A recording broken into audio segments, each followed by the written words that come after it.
Healthy Eating and Living Guide. Happy Cow.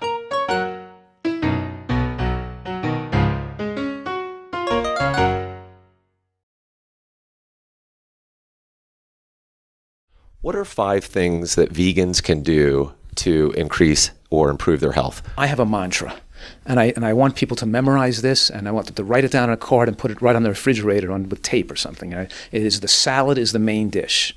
And that means at least once a day I want people to eat a large salad as the main dish. And I want them to put all those healthy things in the salad because raw vegetables are one of the most dramatic and powerful factors in making you live long and protecting against disease.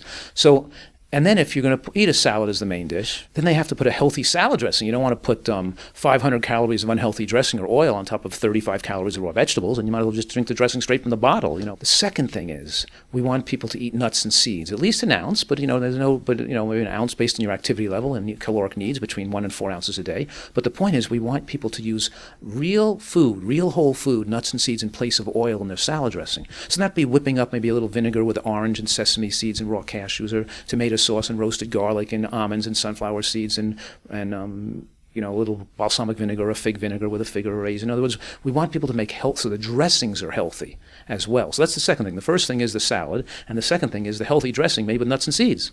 Mm-hmm.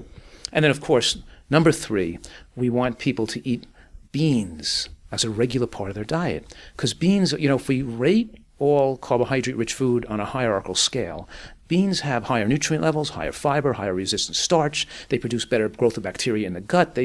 And they have better powerful anti-cancer effects.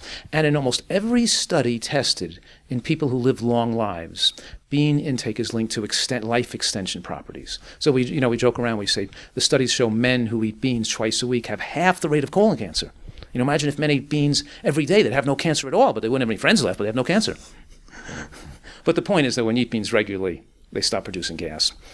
But the beneficial effects of beans are very, very important, and that's why I recommend people make a big pot of soup or a stew once a week. Like in my house, we make a giant pot of soup every on the weekend, and we put in carrot juice and tomato juice and celery juice, and we put in mushrooms and onions and beans and green vegetables like collards and mustard greens and zucchinis and leeks and we put herbs and spices in there, and then we eat it for dinner, let's say on Sunday night, but then we have it packed up into 15 different containers so I can run to work with a salad and a bowl of soup and a piece of fruit. I have my lunches made for the whole week by that, and it's making me make sure I have beans every day. And I could make the soup and put it on top of the salad as a dressing. But in any case, that's the second thing. Make a soup and get some beans into you. That's number 3. Right? The first was the greens. The second was the raw green vegetables. Mm-hmm. The second was the nuts and seeds, and the third is the beans. And then the fourth and fifth and sixth and seventh are berries, and then onions and mushrooms. And let's talk about that briefly because I made an acronym called GBOMBS. That's GBOMBS.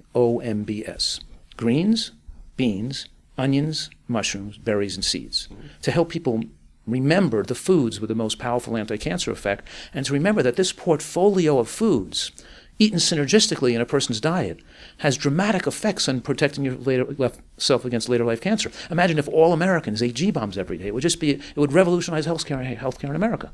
So we're talking here about the power of mushrooms, for example. There's a study on mushrooms that women who had just 10 grams of mushrooms the size of your thumb had a 64% low risk of cancer, breast cancer. Unbelievable. Mushrooms have multiple beneficial factors, including something called aromatase inhibitors, which is like the drug tamoxifen, but mushrooms don't have any negative side effects, those tamoxifen inhibitors. They have an affinity for breast tissue, for women's breasts, to protect them from being overly stimulated with estrogen. We're talking here about a powerfully protective food that should be eaten regularly. And then, of course, berries. Berries like blackberries and blueberries and wild blueberries and raspberries. They're even shocking the scientists doing the studies of the powerful effect that berries have cancer. So do you eat some fruit every day? And do you try to eat some berries or pomegranate in your diet on a regular basis? I certainly do. You do. So that you're keeping in mind those G-bombs. And then the raw onion. Raw onion has an enzyme in onion called alliinase. And the enzyme is heat sensitive. So if you eat a little raw onion, like a little red onion in your salad, eaten raw, then you're going to have the maximum effect of the enzyme producing those anti-cancer organosulfide compounds. So we're talking here about the right foods, the right way to prep them, and have the full complement of these foods in your diet. What are the top 3 ingredients that you would put into your salad? Well, I was waiting for you to ask me that question. It's a very important question because the most powerful anti-cancer food on the whole new dietary horizon are cruciferous green vegetables because they supply a lot of different compounds, especially ITCs. Isothiocyanates is what ITCs are. And they're formed in the mouth as you're chewing them. And because there's an enzyme that's heat sensitive called myrosinase that can be destroyed with cooking. So we want to eat some raw cruciferous vegetables on a regular basis. That means you want to put some shredded red cabbage or green cabbage or watercress or arugula or kale. In other words, the green vegetable, the cruciferous green vegetable family, cabbages and Brussels sprouts and kale and broccoli rabe and mustard greens and turnip greens and radishes and cauliflower. So we want to eat some raw cruciferous every day. We want to intentionally put that on our salad. Maybe you chop up some fine watercress or arugula or put some shredded red cabbage on there. Very important to add to your salad. The next thing is we just mentioned put a little bit of thinly sliced tomato or scallion on the salad. A little bit of that in there is very, very important. Because even a small amount goes a long way, supplying those beneficial, powerful enzymes. And the enzyme in the onion is called alliinase.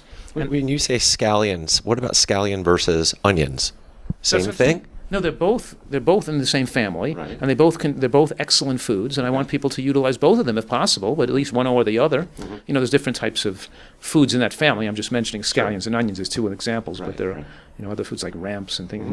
But in any case, put some of that raw in your salad. I didn't even used to like onion when I was younger, but I learned about their powerful anti-cancer benefits, and I started adding it to food more. Now I love it. You develop a taste for it, and it's really good for you too. Like for example, I'll make a cooked kale dish. Well, I'll steam kale up on a timer for like 8 minutes. Then I'll put it into a towel and fold it up to make it dry. I'll chop it, mix it with like a cashew cream sauce. I'll put like raw cashews and a little unsweetened soy milk, a little nutritional yeast or roasted garlic. I'll make a cream sauce for it. I'll put a little like tomato sauce on top of that, and then I'll put like some raw chopped red onion on top of the tomato sauce and the creamy white kale. So and I like that little crunch. So I'm saying adding the raw onion to the cooked vegetable dishes as well. And adding a little bit of the raw cruciferous in the same meal as the cooked cruciferous, so the myrosinase enzyme is supplied to make you produce more ITCs from the cooked food you're eating. So the point is that modern nutritional science has afforded us the opportunity to really push the envelope of human longevity, to really live a life without fear of disease, and reach our fullest potential and our fullest potential for happiness too. And it's just really, it's somewhat sad that we've gone in the wrong direction. And our population is really committing suicide with food and is severely addicted to foods that are destroying their health that can't be sustained because, we can't pay for these health. We have so many sick people. And that amount of sick people and the medical and the monetary cost of that represents a tremendous amount of human tragedy and human suffering that is needless. And then people have to recognize this because you can make healthy foods taste great, and we can make great tasting desserts. We can make great tasting, in other words, it's another skill and experience and trial and error, but we have people and great chefs and great minds devising incredible ways to make healthy food taste great and instructing people how to prepare them to maintain the nutrients. And people have to take advantage of this information and this opportunity. And going back to beans, what are the 3 healthiest beans according to Dr. Fuhrman? Well, I have to preface that and say all beans are healthy. I use split peas are healthy, and lentils are healthy, and chickpeas are healthy. But probably to answer your question, it's the red and black beans are probably the healthiest because they have a little more fiber and resistant starch. But beans in particular are a very good carbohydrate choice for the person who's overweight or diabetic because they have a lower glycemic load, and they have more fiber, and they have more resistant starch, which most of those resistant starch calories goes through you into the toilet bowl. They don't come into the body as calories. So they help people with metabolic issues. And what are the top 3 nuts that you would recommend? Well, I want everybody to eat some flax seeds or chia seeds a day. That's like a rule because they're powerfully rich in lignans, and they have powerful effects against breast and prostate cancer. Even a study showed that women who ate a small amount of lignans a day, like less than half of a milligram, and don't forget a teaspoon of flaxseed has 7 milligrams. So women who ate a half of a milligram followed for 10 years because they all had breast cancer. These were women with a diagnosis of breast cancer, followed for 10 years with a 71% decreased mortality from breast cancer, who had some lignin in their diet compared to none. But that's only a half of a milligram. So they would have had more protection if they ate the whole tablespoon of flax seeds or chia seeds, and they would have had more protection if they had started it before they got cancer, because later in life you make the you improve, it reduces the chances of the benefits. So we want people to make these changes earlier in life, not wait till they get cancer, and then we're going to really kind of have a tremendous protective effects. The next one will be walnuts. After that, it'll be pistachio nuts. So it's important to eat some walnuts on a regular basis, too. Walnuts have a lot of protective effects on brain, aging of the brain, and just beneficial effects on the heart. They're a very important food for people to eat. Some people I know are trying the vegan diet to lose weight, and they often go on these yo-yo diets. Why are yo-yo diets not good for us? The word diet has different connotations and meanings. Some people use the word diet, some they're going on to lose weight, like the word diet. But everybody's on some kind of diet. That's the other definition of diet. I want people to